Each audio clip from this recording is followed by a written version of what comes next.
Bem, gente, nessa segunda parte desse vídeo, nós vamos falar agora como os apóstolos trataram a ceia do Senhor e depois o quarto tema, que é Paulo e a ceia do Senhor. Muito bem. Vamos começar por Atos dos Apóstolos.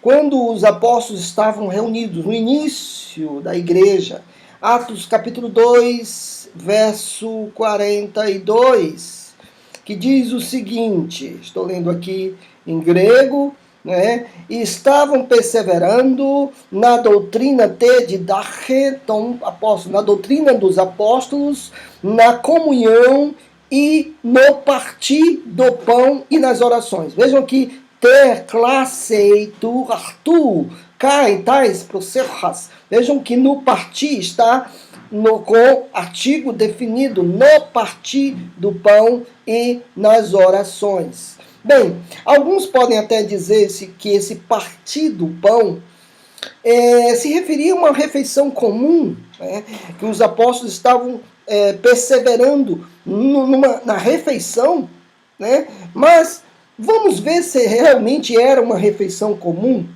Primeiro, essa expressão no partir do pão vem com um artigo definido, é algo definido, algo que eles entendiam, que já era conhecido. Por isso que o artigo definido. Em que sentido era conhecido? Vejam que o partir do pão era conhecido já pela ação de Jesus. Nós podemos ver isso em Lucas 24, 30. Lucas 24, 30, que diz o seguinte: aconteceu no reclinar da mesa, cataclitenai, ele, juntamente com eles, tendo tomado o pão, abençoou e, vejam, cai classas, é o mesmo verbo, e tendo partido, deu a eles, isso no caminho de Emaús, discípulos do caminho de Emaús, né? E no verso 35 aqui, eles disseram, e eles compreenderam, essa palavra aqui é o verbo exegeto, ou exegel, e que vem a palavra exegese. Ou seja, os apóstolos chegaram a uma compreensão que no caminho, e como foi conhecido por eles, como eles conheceram, aqui diz, ó, te, classe, tu, artu, no partir do pão. Então essa expressão, no partir do pão, o que eles estavam lembrando? Da instituição da ceia de Jesus, quando Jesus fez exatamente isso. Mas alguém pergunta, vem cá, isso não era a refeição que os apóstolos estavam fazendo naquela situação? O próprio contexto, vamos voltar aqui para Atos 2,42, no verso 46 dá a entender que não era a refeição. Vejam aqui, e perseveravam diariamente, e perseveravam diariamente, unânimes no templo, partindo o pão de casa em casa, vejam bem, no mesmo verbo glotens, partindo o pão de casa em casa e participando de refeições. Vejam que as refeições aqui de refeição está completamente diferente do partir do pão, com alegria e singeleza de coração. Então, no próprio texto de Atos 2,46, demonstra que o partir do pão era diferente das refeições.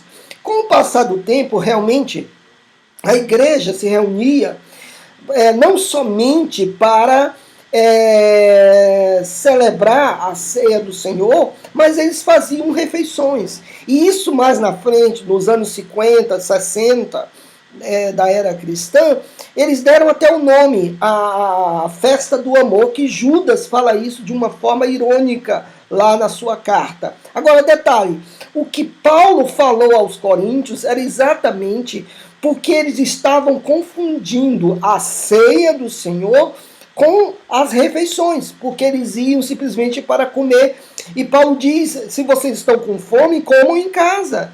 Eles estavam indo para fazer a ceia do Senhor, mas estavam simplesmente se embriagando, comendo, não esperavam uns pelos outros e não tinham em mente que aquilo era uma instituição formal dada por Jesus, e que Paulo vai falar isso mais na frente, que nós vamos falar com mais detalhe. Então, não era simplesmente uma refeição, mas era uma instituição, certo?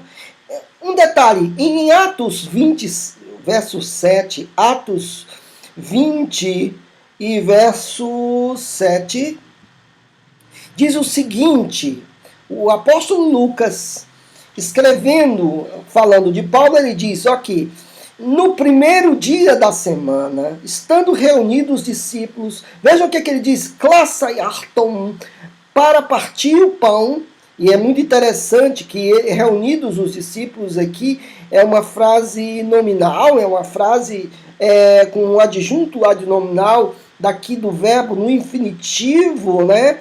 Ou seja, o partir do pão era a expressão mais importante. Eles estavam reunidos, é como se fosse o partir do pão para eles estarem, o partir do pão da reunião dos discípulos. É como se fosse assim na língua portuguesa.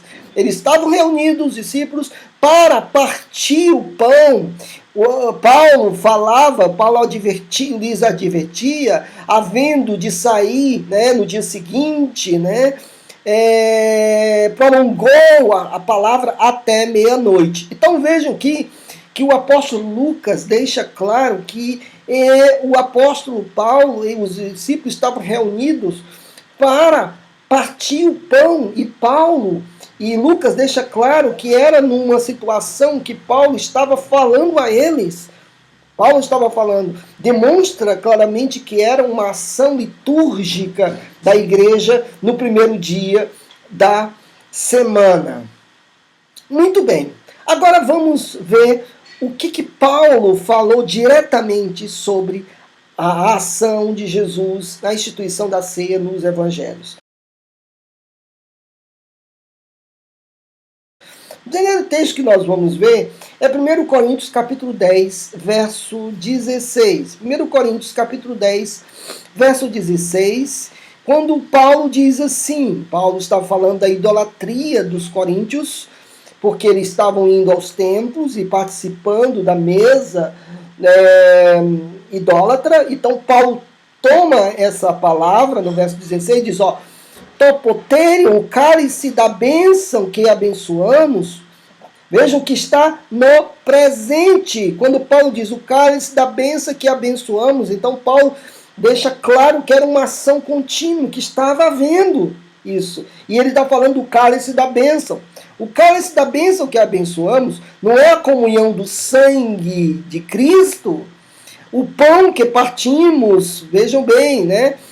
Qual partimos, não é a comunhão do sangue de Cristo, porque há um só pão, um só corpo, mas porque somos muitos, porque todos participamos de um só pão. Veja o que Paulo está falando aqui da ceia, o cálice da bênção que abençoamos, está no presente, o pão que partimos está no presente, certo?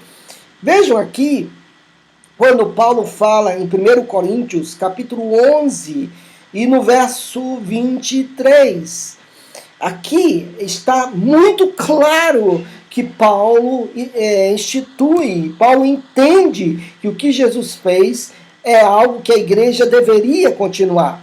Ele diz aqui, ele diz, porque eu recebi do Senhor o que também vos entreguei. Uma coisa interessante, gente, alguns hereges dizem que Paulo mentiu aqui, porque Paulo não estava presente com Jesus no meio dos apóstolos, dos 12 apóstolos. Então, como é que Paulo diz, eu recebi do Senhor? Então, segundo alguns hereges, Paulo mentiu. E aqui vai uma advertência. Vejam como esses hereges não conhecem grego. Esses hereges não conhecem hermenêutica. Por quê? Porque o verbo paralabano é um verbo composto para que é uma preposição, lambano, que é receber, significa receber como tradição. Esse verbo era usado como receber como tradição. Então, eu vou dar um exemplo nos evangelhos aqui para vocês, que em Marcos 7,4, Marcos 7,4, que diz o seguinte, vejam bem, que Jesus, falando aos fariseus, né, ele diz assim, isso aqui é um comentário de Marcos, né, e do mercado, ou seja, quando os fariseus vêm do mercado, se não se lavarem, se não aspergirem, não comem. Né? E porém, há muitas coisas, vejam bem, que receberam como tradição, né? Receberam para guardar como tradição. Algumas traduções têm até como tradução, é o mesmo verbo, paralambano, receberam como tradição.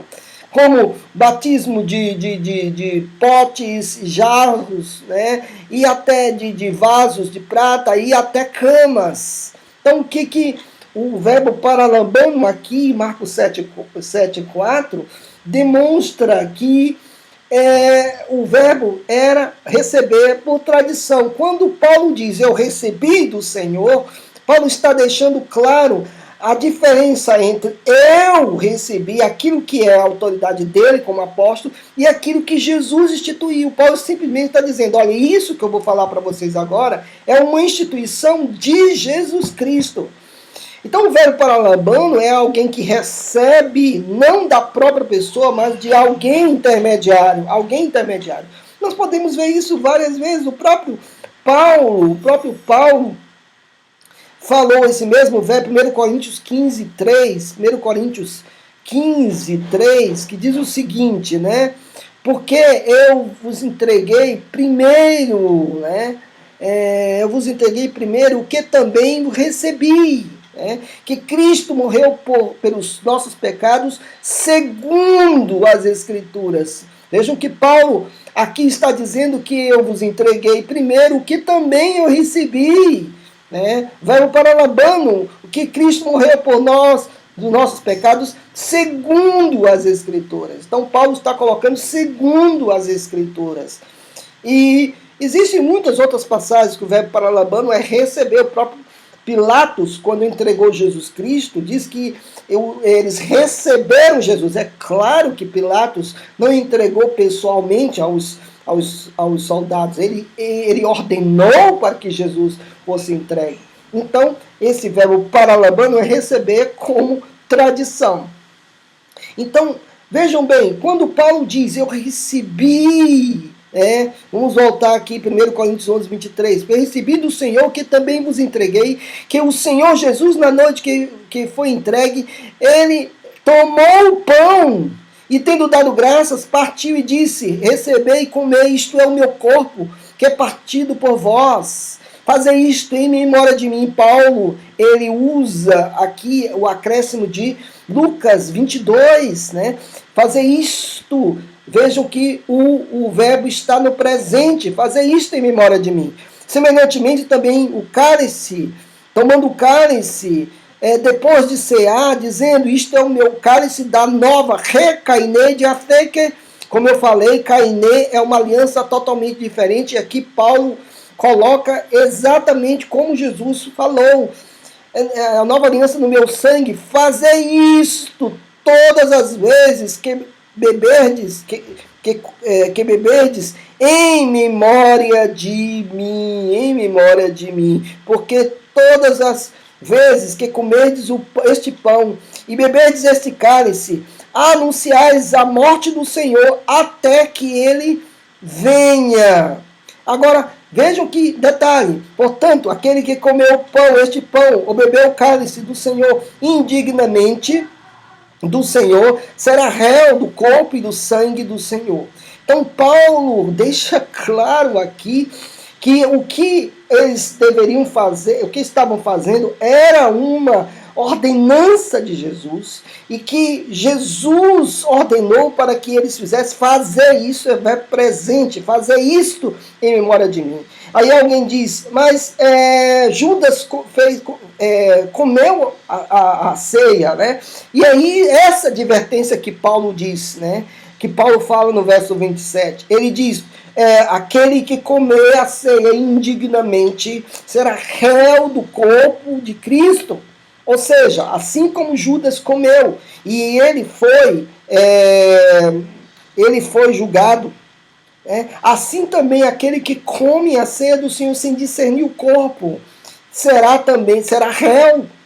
Ou seja, a ceia do Senhor anuncia também juízo. Ela não só anuncia a volta de Jesus, anuncia a presença de Jesus, o sacrifício de Jesus Cristo, mas também anuncia o juízo a todas aqueles que não levam em conta que fazem parte do corpo, certo? Fazem parte do corpo. Isso é muito interessante, porque a ceia do Senhor é um anúncio do Evangelho de forma dramática.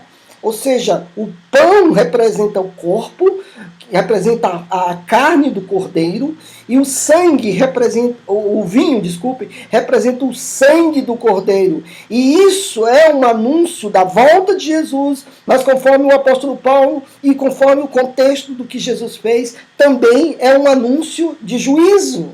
É um anúncio de juízo. Portanto, meus amados, a ceia do Senhor é completamente bíblica para que a igreja continue, para que a igreja faça isso e faça isso para a glória de Deus. Boa Páscoa a todos.